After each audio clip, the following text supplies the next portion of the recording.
Hello guys, welcome back to Ansarkari and I hope that you all must be doing great. So continuing with our GS3 economy series where we are taking up all the concepts and we are continuing with the class 12th NCERT book. We are doing microeconomics right now. We are on chapter number 2, the theory of consumer behavior. So we'll be taking up the consumer's budget topic now.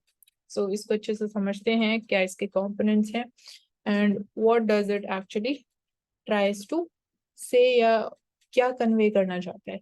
So we know कि जब हम अपने budget की बात करते हैं तो हमारी इनकम जो है that remains fixed and prices of the goods हैं that is given to us in the form of as a determinant of the market forces of demand and supply which determines the prices. So हमारे पास prices है, हमें पता है what is our income, तो हमें पता है कि actually what we can afford to buy and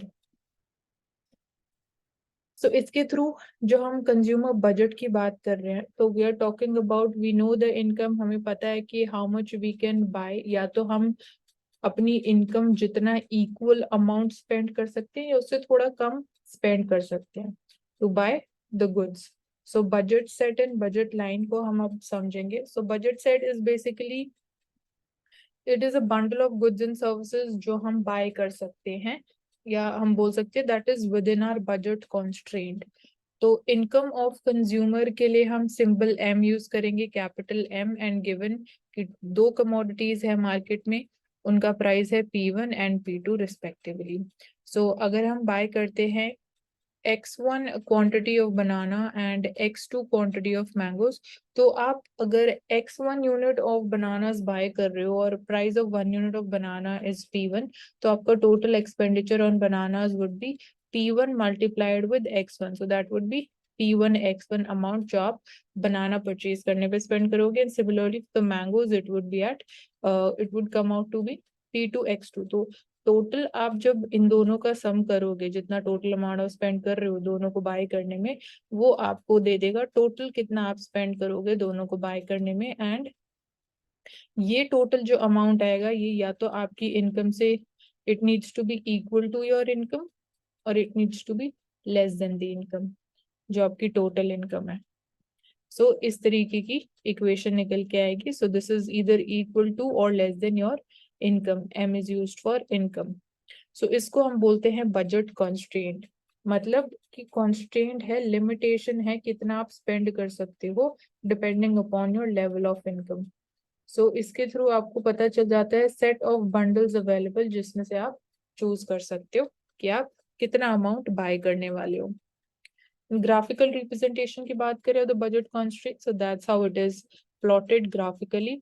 so this is the y intercept, this is the x intercept. तो बजट सेट होता है पूरे जो कॉम्बिनेशंस अब इसके अंडर बजट लाइन के अंडर या बजट लाइन के ऊपर लाई करेंगे तो उन सबका कॉम्बिनेशन को भी call it as the budget set. So ये इक्वेशन होगी, दिस इज व्हाट. इस इक्वेशन को जब हम प्लॉट करेंगे तो हमें एक स्ट्रेट डाउनवर्ड स्लोपिंग लाइन मिल जाएगी. सो दिस इज शोइंग कि m by P2 how much quantity of mangoes आप बाय करोगे अगर आप टोटल जितनी भी आपकी इनकम है कंप्लीट तो उसको मैंगोज परचेज करने के लिए स्पेंड कर रहे हो. Similarly here it would be for the bananas. ठीक है, तो यहाँ पे जितने भी बंडल्स हैं पॉजिटिव क्वाड्रेंट में that is in this area, मतलब towards the right and above the X axis, this is a positive quadrant. तो जितने भी बंडल्स अवेलेबल हैं ऑन और below the budget line that is included in the budget set. So अगर आप budget line के beyond जाने की बात करोगे तो आप इन बंडल्स को परचेज नहीं कर पाओगे क्योंकि this is costing you more than your income. So that is not possible. So the line, it consists of all the bundles which cost exactly equal to your income, that is M. So जो जितने भी bundles इस line के ऊपर lie करेंगे that would cost you exactly जितनी आपकी income है. तो total income आपकी spend हो जाएगी in terms of buying the bundles which lie on your budget line. और जो points below है, below this budget line इस area में, so they would cost you less than your income. So this is the budget constraint. and अगर आप basically इसको solve करना चाहोगे for x2 quantity, let's suppose, so firstly आपका step क्या होगा कि p2 x2 would remain this side only. मतलब this is a very simple calculation. It is not that difficult. It would be equal to m minus p1 x1. And then in the next step आप x2 इधर रखोगे and you would divide this whole thing with p2. So p1 x1 divided by p2.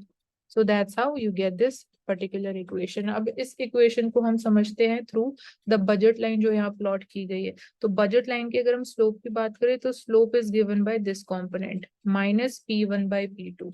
तो minus का क्या यहाँ पे implication है? Minus basically show करता है कि जो बजट लाइन है दैट इज डाउनवर्ड स्लोपिंग. अगर ये पॉजिटिव होता तो ये ग्राफ कुछ इस तरीके का लगता, मतलब इसकी पॉजिटिव स्लोप होती. बट सिंस यहाँ पे symbol is negative, that is showing कि जो बजट लाइन है उसकी slope is downward. Okay, and this is giving us the intercept. y axis पे जो इंटरसेप्ट है x2 हो गया and this is x1 quantity. So slope of the budget line मैं आपको बता चुकी हूँ. इसके अलावा अगर अब हम इसी स्लोप की बात करें, जो प्राइस रेशियो भी बोल सकते हैं इसको, क्योंकि price of commodity 1 and commodity 2 का रेशियो है. So a bundle which cost the consumer her entire budget, वो बजट लाइन पे प्लॉटेड होते हैं. Consumer wants to have suppose more of banana. So हम यहाँ पे एग्जांपल लेके ये चल रहे हैं कि सपोज कोई एक बंडल हम कंसिडर कर रहे हैं जो बजट लाइन के ऊपर लाई करता है, and now the consumer, obviously अगर बजट लाइन के ऊपर है तो आपकी एंटायर इनकम स्पेंड होगी. And now suppose the consumer wants one more additional unit of बनाना, तो उसके लिए आपको क्या पॉसिबिलिटी है कि आपको एक और बनाना एक्स्ट्रा मिलेगा. सो फॉर दैट आपको कुछ यूनिट ऑफ मैंगोज, जो amount of suppose mangoes buy करने पे स्पेंड कर रहे हो तो आपको मैंगोज पे कम स्पेंड करना पड़ेगा. बनाना के लिए आपको उतना extra amount of money save करना पड़ेगा कि आपको वन जो बनाना की कॉस्ट है वो आप निकाल सको. तो आपको जो गिव अप करना पड़ेगा that would be the price of 1 unit of banana that cost you p1 units. So उतने अमाउंट से आपको एक्सपेंडिचर रिड्यूस करना पड़ेगा if you want one more additional unit of banana, because there is budget constraint. आपकी जो income है, आपके पास जो पैसा है दैट इज लिमिटेड. सो यहाँ पे derivation of the slope of budget line explain की गई है. It is not important to go in so much of detail, but this is, it measures the amount of change in the mangoes that is required per unit of change in the bananas. So अगर हम slope calculation की बात करते हैं तो here we can write this formula. It would be this change in x2 divided by change in x1. So this is the thing, ये numerator में आएगा, ये कॉम्पोनेंट डिनोमिनेटर में आएगा. So this is basically इतना आपको चेंज करना पड़ेगा, मैंगोज इतने गिव अप करने पड़ेंगे if you want one extra unit of banana. So that is how we get the slope. and इसको अभी हमने देखा this is also equal to p1 का रेशियो with p2.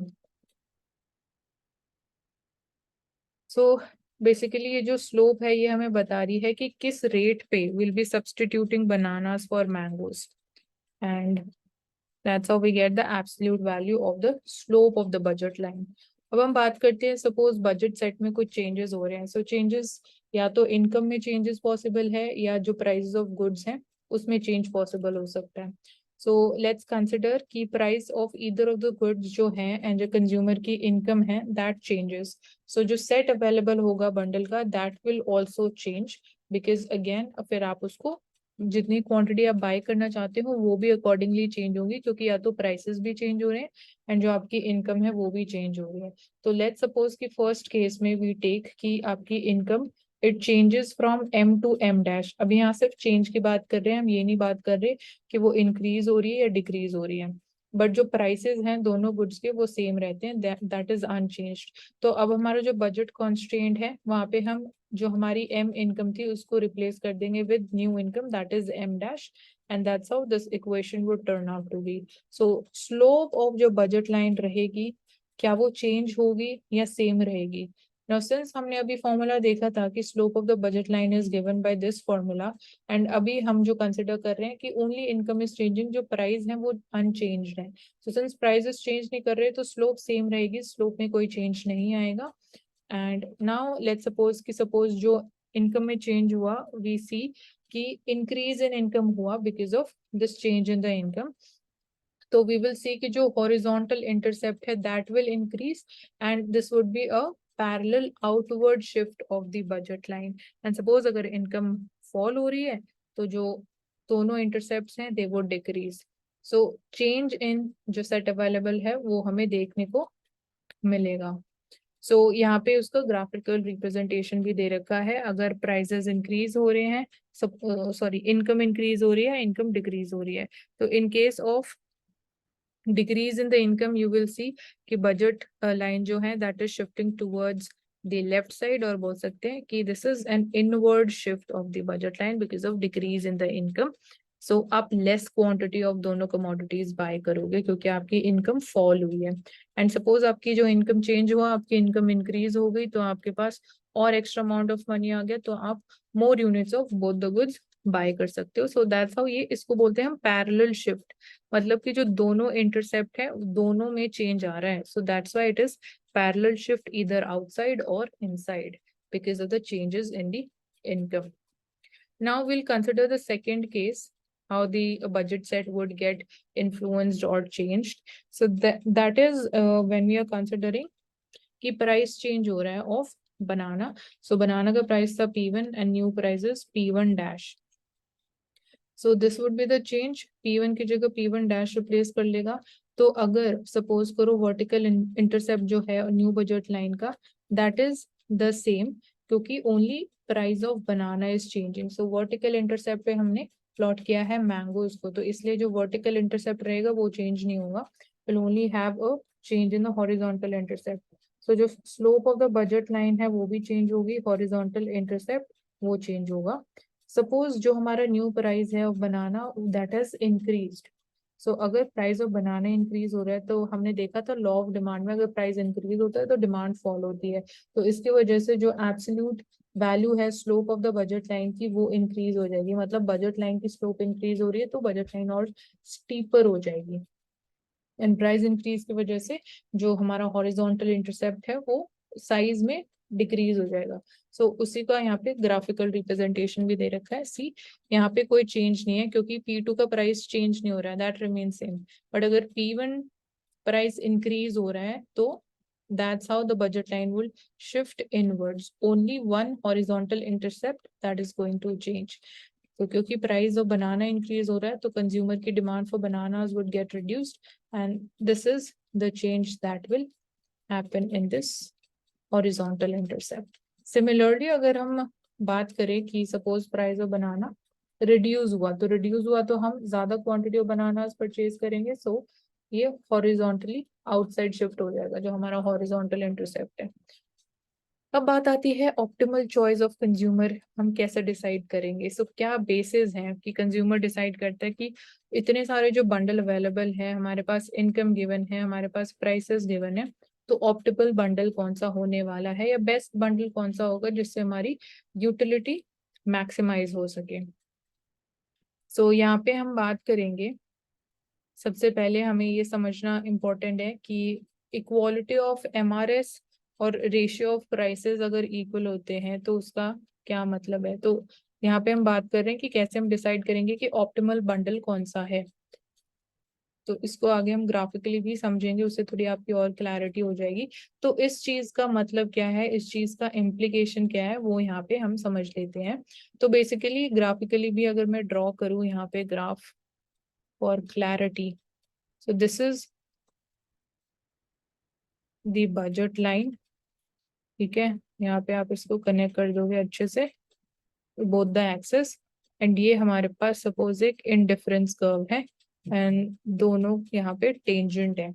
सो इस पे बेसिकली हमने देखा कि this is the slope of budget line and this is the slope of indifference curve. This we covered in the previous lecture, so you can just visit to that video. So इसकी equality मतलब ये बात कर रहे हैं इस tangent point की। तो टेंजेंट पॉइंट हमें शो करता है कि यहाँ पे we get the optimum bundle जो हम कंज्यूमर बाय करेगा. So if the budget line that is tangent to indifference curve at a point, so जो absolute value है slope of indifference curve that is MRS, slope of budget line भी same होनी चाहिए at that particular point. So that's how we get the optimum point. So generally हम assume यही करते हैं कि जो consumer है that is a rational individual. Rational मतलब कि logical decisions लेते हैं. Clearly आपको पता है कि आपके लिए क्या गुड है क्या बैड है, तो अकॉर्डिंगली आपकी चॉइस भी वेरी करेगी, आप कौन सा बंडल चूज करोगे वो वेरी करेगा.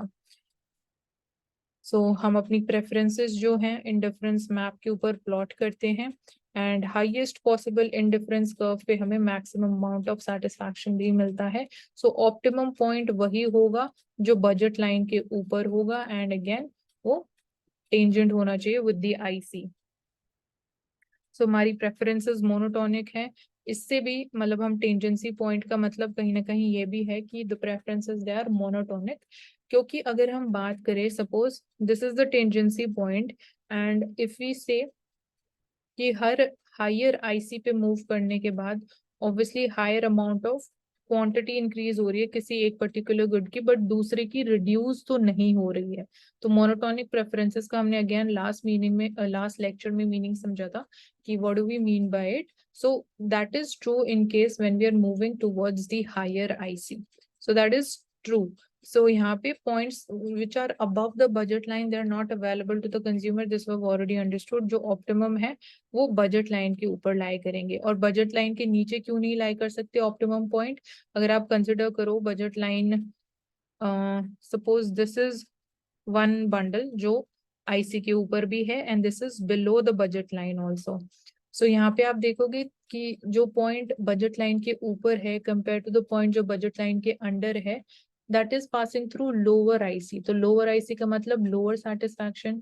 एंड अगर आपके पास इतना अमाउंट है कि आप इस बंडल को परचेज कर सकते हो क्योंकि this is equal to your income, तो ये लाई करता है हायर आईसी के ऊपर. हायर आईसी मतलब higher satisfaction, higher optimum level.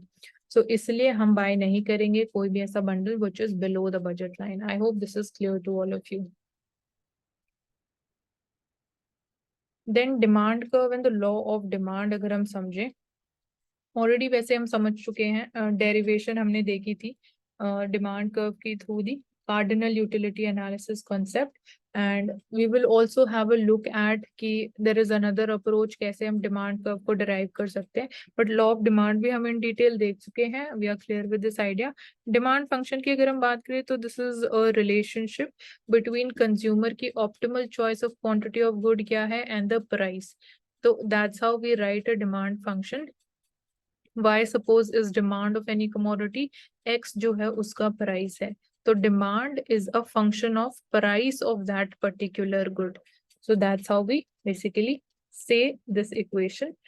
So relation between two variables होता है X and Y. X and Y अगर हम example के through अभी मैंने बताया demand और price दो variable हो गए. जो Y है मतलब कि demand जो है वो dependent variable है क्योंकि demand जो है that is depending upon the price of that particular good. And इस केस में price जो है वो independent variable हो गया.